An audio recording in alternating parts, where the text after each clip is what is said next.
Bonjour à tous et bienvenue dans ce nouveau numéro d'Objectif Espoir, un magazine consacré aux objectifs du millénaire de l'ONU pour le développement. Cette semaine, on s'arrête sur l'objectif numéro 1 qui vise à réduire l'extrême pauvreté et la faim d'ici à 2015. Nous allons en Argentine, l'un des pays les plus importants producteurs de produits alimentaires au monde, y compris de viande bovine. Et pourtant, aussi paradoxal que cela puisse paraître, 260 000 enfants de moins de 5 ans souffrent de dénutrition à un niveau élevé. Parmi les populations les plus vulnérables, les communautés indigènes de la région du Chaco, dans le nord du pays. Au manque d'aliments et à la grande pauvreté s'ajoutent les problèmes liés au manque d'eau potable et à la déshydratation. Objectif Espoir vous emmène à la rencontre de ces familles, de ces enfants et de ceux qui tentent de les aider. C'est un reportage de Éléonore Montfort et de Sébastien Renouille. Au nord de l'Argentine, à 100 km de la première grande ville, El Cebilar. C'est le village de Nancy. Elle y vit loin de tout, aux côtés de ses enfants. On va chercher l'eau à la citerne de l'école. C'est de l'eau de pluie. On la porte de là-bas pour pouvoir boire, pour cuisiner, pour tout. On n'a pas d'eau potable ici. À midi, on a mangé du riz. Parce qu'on n'a pas de viande. Dans cette province oubliée du Chaco, près de 15 000 enfants souffrent de malnutrition. Depuis 12 ans, Juan, un bénévole, s'y rend pour les aider. Il y a des vêtements, des chaussures et un peu de nourriture. Ce matin, il part de la banlieue de Buenos Aires pour cette région que l'on surnomme l'impénétrable. Près de 24 heures de voyage, une chaleur étouffante, mais pour lui, impossible d'être insensible à la pénurie alimentaire qui frappe la population du Chaco. Grâce à ses cultures et à sa viande, l'Argentine pourrait nourrir plus de 10 fois ce que le pays compte d'habitants. Nous arrivons à Castelli pour une première distribution de vivres. Les habitants sont surpris de recevoir de la visite. Leurs parents donnent à manger à leurs enfants quand ils peuvent leur acheter quelque chose. Ils peuvent manger, mais quand il n'y a pas de travail, ils ne mangent plus.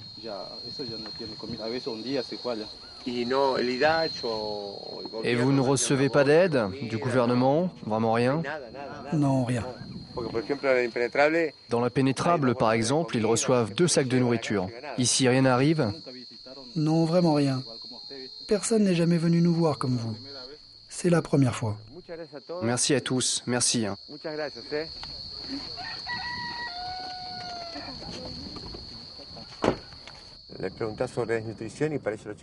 On leur pose des questions sur la malnutrition, on pense que leurs enfants vont bien, qu'ils les emmènent à l'hôpital.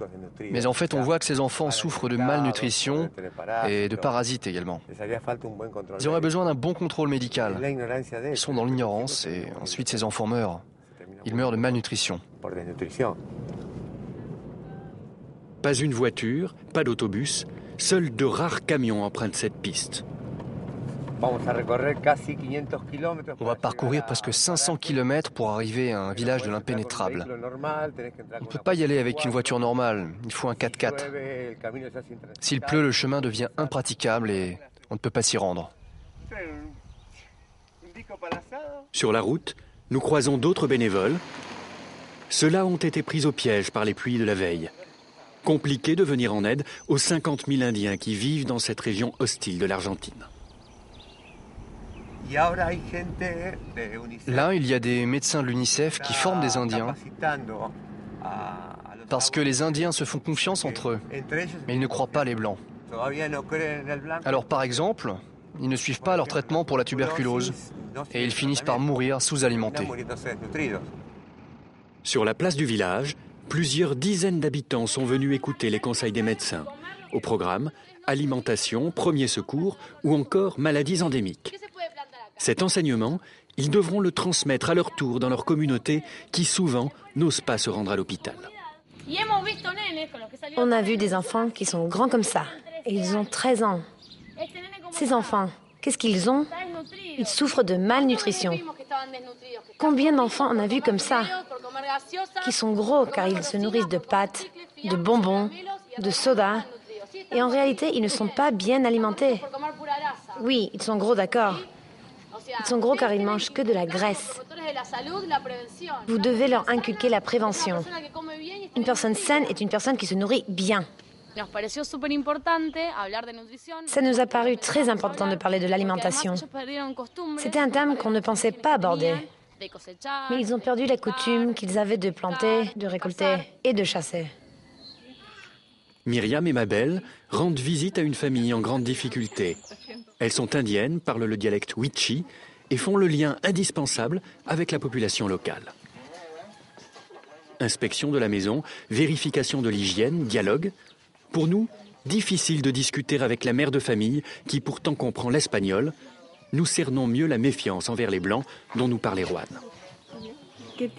Quel genre d'eau vous consommez? De l'eau potable, de l'eau de pluie? Est-ce que vous arrivez à la faire bouillir? Quel type d'eau vous consommez?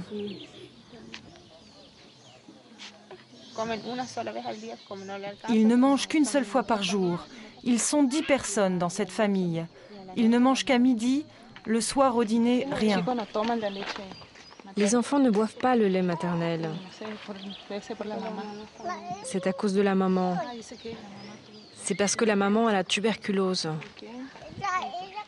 Elle est très maigre, anémique. Face à ce problème de santé publique, l'État intervient timidement. Les distributions de vivres sont rares et inadaptées. Nous sommes intervenus en tant que province et pays dans le territoire indigène.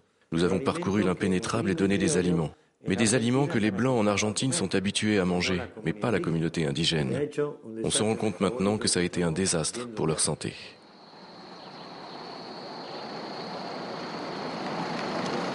Nous poursuivons le voyage avec Juan vers une zone encore plus lointaine, encore plus isolée, et la route offre des surprises. C'est bien la route de Juana Surdu? Ah, très bien, je suis sur le bon chemin alors.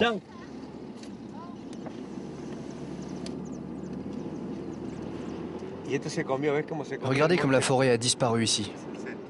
Juan ne reconnaît plus son chemin. Il y a 1 an, une épaisse forêt bordait la route. Les Indiens qui vivaient ici ont été expulsés ou ont revendu leurs terres à bas prix, se privant de leur alimentation de base issue de la cueillette. Aujourd'hui, pour paysage, des champs de soja immenses, mais les 3/4 de la production sont exportés, destination l'Europe. Ce qu'on voit, c'est que toute la forêt a été détruite par des bulldozers. Et dans 8 mois environ, elle aura complètement disparu. Elle sera remplacée par du soja transgénique, du coton ou du maïs. Il n'y a plus de ressources naturelles. On ne sait pas où sont allés les Indiens qui vivaient de la forêt, des fruits, du miel.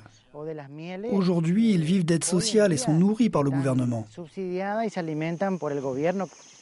À El Cebilar, le village perdu de l'impénétrable, nous retrouvons Nancy. Elle attend la visite de Juan. C'est l'heure du repas, mais le butin est très maigre. On n'a pas de viande là. Vous allez manger quoi ce soir alors? On va sûrement boire une tasse de thé chacun pour dormir. Quand il n'y a pas de viande, on ne cuisine pas. À quelques kilomètres pourtant, ces troupeaux suffiraient à nourrir les Indiens du Chaco. Mais la viande part vers Buenos Aires.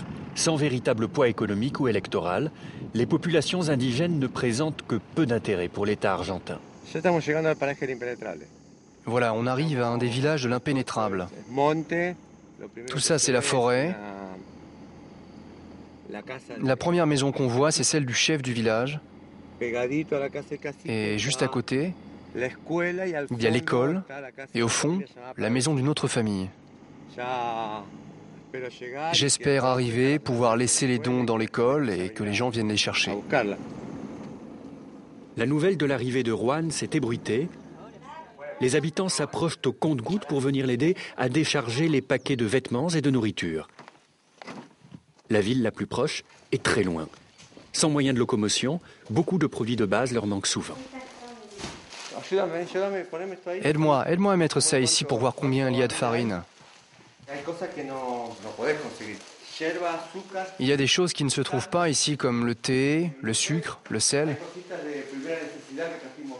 Et aussi les soins de première nécessité, compresses, coton. On n'a pas de lait tous les jours. On donne du thé aux enfants et un peu de pain. Et parfois, on ne trouve pas de pain. Sauf si on en fait nous-mêmes, c'est du pain maison. Et parfois, on ne mange que du pain de toute la journée, parce qu'il n'y a pas de viande à cuisiner tous les jours. Ce qu'apporte Juan est vital pour Nancy. À 35 ans, elle élève ses 4 enfants et vit en dessous du seuil de pauvreté, comme 92% des familles indigènes. Pour nous, oui, c'est une aide. Pour les enfants, pour nous aider à manger aussi. On en a vraiment besoin.